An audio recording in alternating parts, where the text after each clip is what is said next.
Hey, Algebra 1. I have lesson 4 of Module 1 ready to go. We are going to analyze graphs, water usage during a typical day at school. You may or may not have done a video lesson yet at this point, so what you're going to do is sit with your video playing in front of you and your classwork ready to go and take good notes. You can always utilize the pause button and the rewind button, and if you have any questions while you're watching the video, you can write it down or email me or text me, whatever you need to do, okay? First, we're going to talk about this graph, water consumption in a typical day in school. I've got lots of questions I'm going to ask, and I realize I'm asking a recording, but these are questions that you need to answer in your head or write them down as we're going. I know I'm sort of talking to an empty classroom in a way, but you can still think through the answers. So here we have water consumption in a typical day at school. For what purposes is water used at school?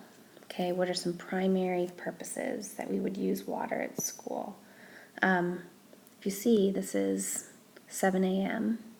all the way until 5:45, sorry. This would be 3:21. So we've got, the school day, which is really from there to there. So you could say bathroom usage, right? Along the bottom here we have the time, and along the side, I'm not sure, there's no units on this graph, right? And we always talk about we need to label our vertical and horizontal axis, and we need to label it with units. So I don't know what's going this way. What do you guys think? There's no indication. We can make assumptions. We assume the numbers are related to volume of water in some way.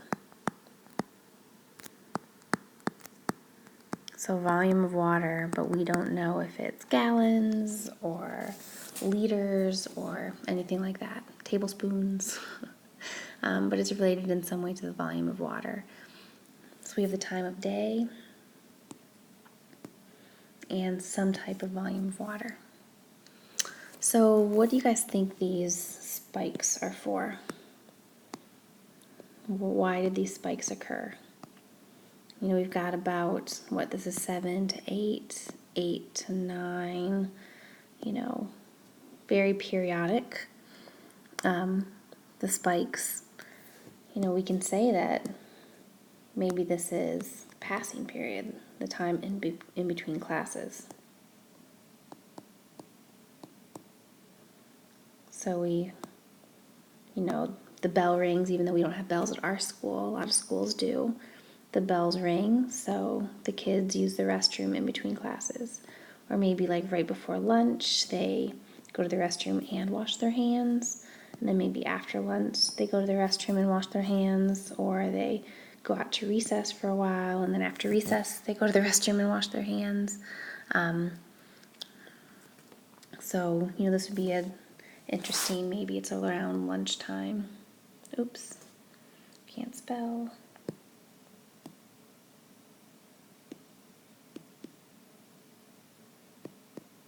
Or recess time, and then the shorter ones are just in between classes.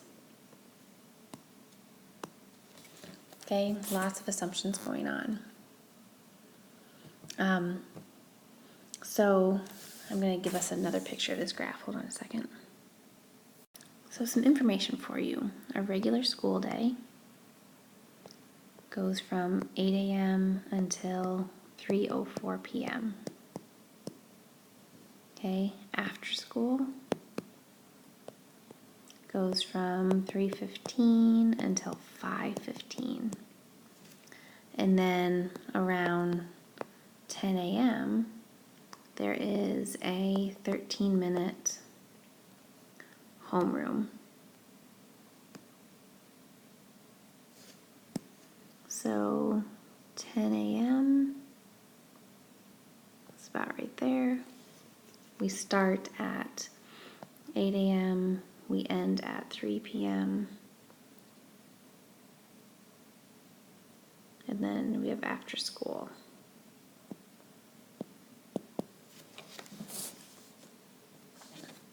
Cool. All right, can you see features of this information appearing on the graph? Okay, if school starts here, we've got a little spike in the restroom usage. We've got homeroom, so the bell rings, people pass between classes, they go to homeroom, and you have a little blip of people like, yeah, I don't feel like being in homeroom, let's go use the restroom. And then school is out, so everyone goes to use the restroom before they go home for the day. And then we have after school activities and one more bathroom break before the end of the day. Pretty cool. So we have large peaks at just before 8 a.m., near 10 a.m., just after 3 p.m., and near the end of the day at 5:15, right? So is it possible to deduce the time of lunch at this school? Like, when do you think we go to lunch?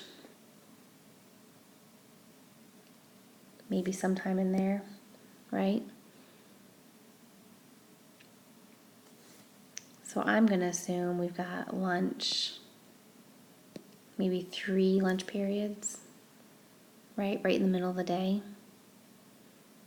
Cool. All right, let's see if we can do anything, move any further. Let's look around 10 a.m. Let's see, 10 a.m. is this star right here. So at 10 a.m., it looks like we're peaking at about 80 units because we don't know. We have no idea what the units are, but we've got about 80 units. What does this 80 represent? It could be gallons of water. It could be volume of water, but we don't know. But what do we mean by used? You know, we just said we indicate a peak of 80 units. 80 could mean gallons of water used or a volume of water used. But what do we mean by the word used? Okay. Use would be measured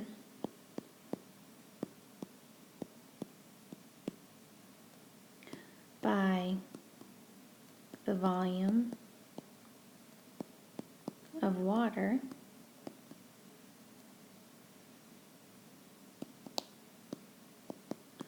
that drains through the pipes and leaves the school. That is the word used. So here we've got 80 units of water used, right? How do we actually measure the amount of water flowing out through the pipes precisely at 10 a.m.?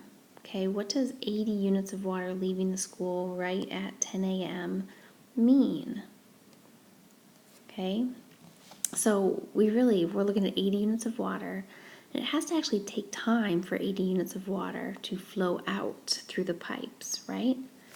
So I don't know, like, what does that mean? If you think about the bell for the end of class, I know we don't have bells. We all get up, we walk out of the classroom, we flow through the door of the classroom. So if there are 25 students in the class, which we normally don't have, but I need you to imagine, I would say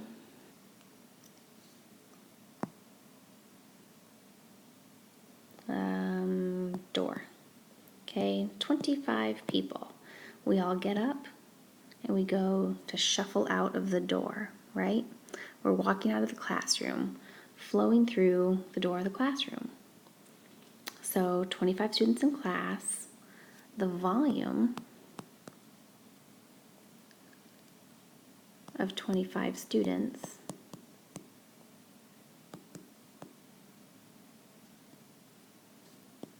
flowing through the door all at one instance, right?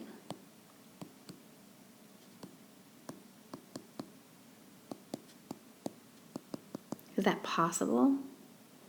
No, we can't go all at once. Not possible, right? It's a short period of time that we flow out of the classroom. And we see that in the graph too. It's not an instant spike. We have the graph at 10 a.m. It isn't an instant spike straight up and some straight down. It goes up and it takes some time to get down. The time period exists to flow out of the school, right? So consider again what the number 80 at 10 a.m. might mean. So I've got, what does this number 80 at about 10 a.m. really mean? Okay? So we just said that we thought it might be volume of water used.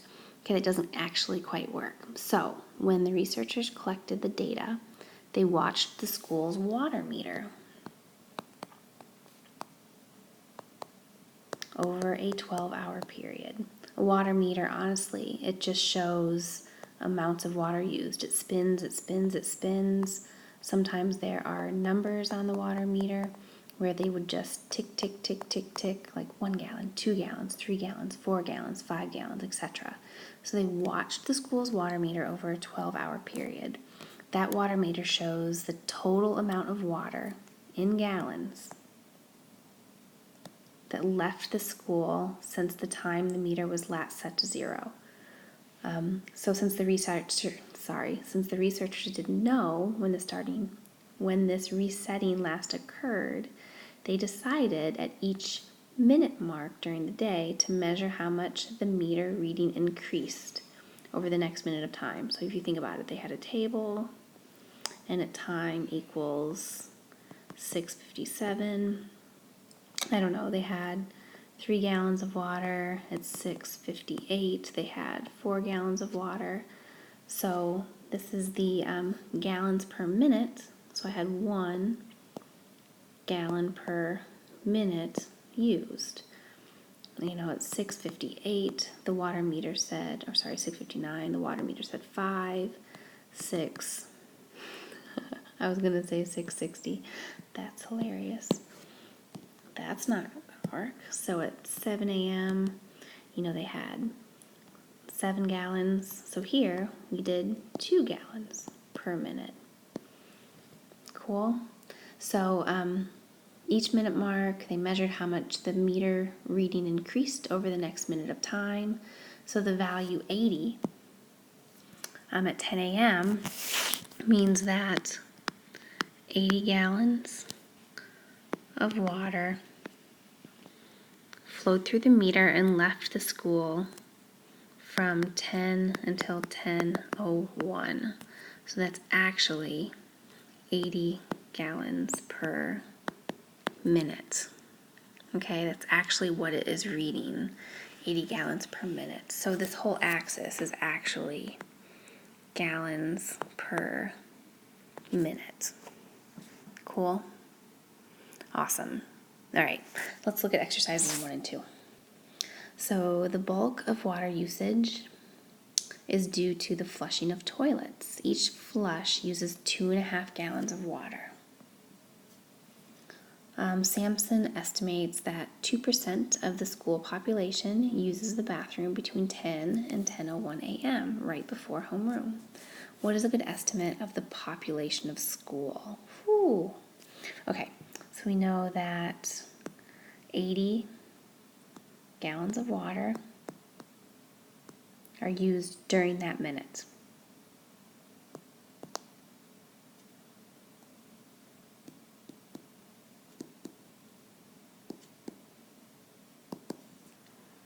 So this means 80 over 2.5 is 32 flushes. So 80 gallons, 2.5 gallons per flush. So you do that division, that's 32 flushes.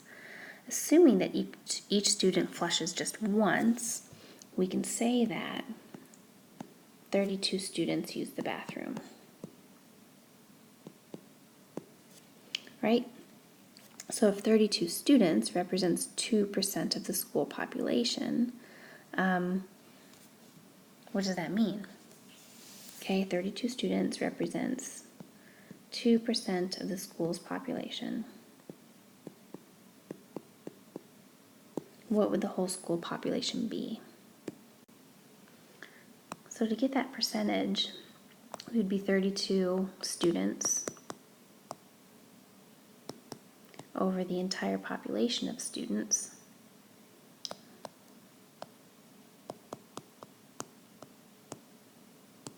And that's going to equal 2%, which I can change into a number. If I solve this for x, I can say 32 divided by 0.02 equals x, which equals 1,600 students, which is a good estimation. Sampson then wonders this. If everyone at the school flushed a toilet at the same time, how much water would go down the drain if the water pressure of the system allowed? Are we able to find an answer for Sampson? Well, we can, because we know that there's about 1,600 students all flushing at the same time, 2.5 gallons per flush. If I do that math, I get 4,000 gallons of water, which is crazy. Okay, this estimation exercise is for our school. Okay, I'm going to put a Google form in your classroom, in your Google Classroom, that you can answer for this one, okay? Everyone's answers are going to be different. What I need you to do is to give an estimate or a guess, and then support your answer with reasoning. Why do you think so? Okay, so make a guess as to how many toilets are in the school. We're going to probably base it on population, and use the information from the exercises we just finished, which used a percentage of 2. Make a guess as to how many students are in the school and what percentage of students might be using the bathroom at breaks between classes. Breaks between classes, just before the start of school and just after the end of school. Are there enough toilets for the count of students wishing to use them? And then use the previous 2 considerations, estimate the number of students using the bathroom during the peak minute of each break. Okay, so I'm going to put a Google form that I'd like you to fill out with these answers so we can learn a little bit from each other. All right, so there's some more, hold on. And then assuming each flush uses 2.5 gallons of water, estimate the amount of water being used during the peak minute of each break. What time of day do these breaks occur? Just look at today's schedule, what you're doing today, and then draw a graph. Okay, we can't do this on form, so it's okay if we don't get this one done to turn into me.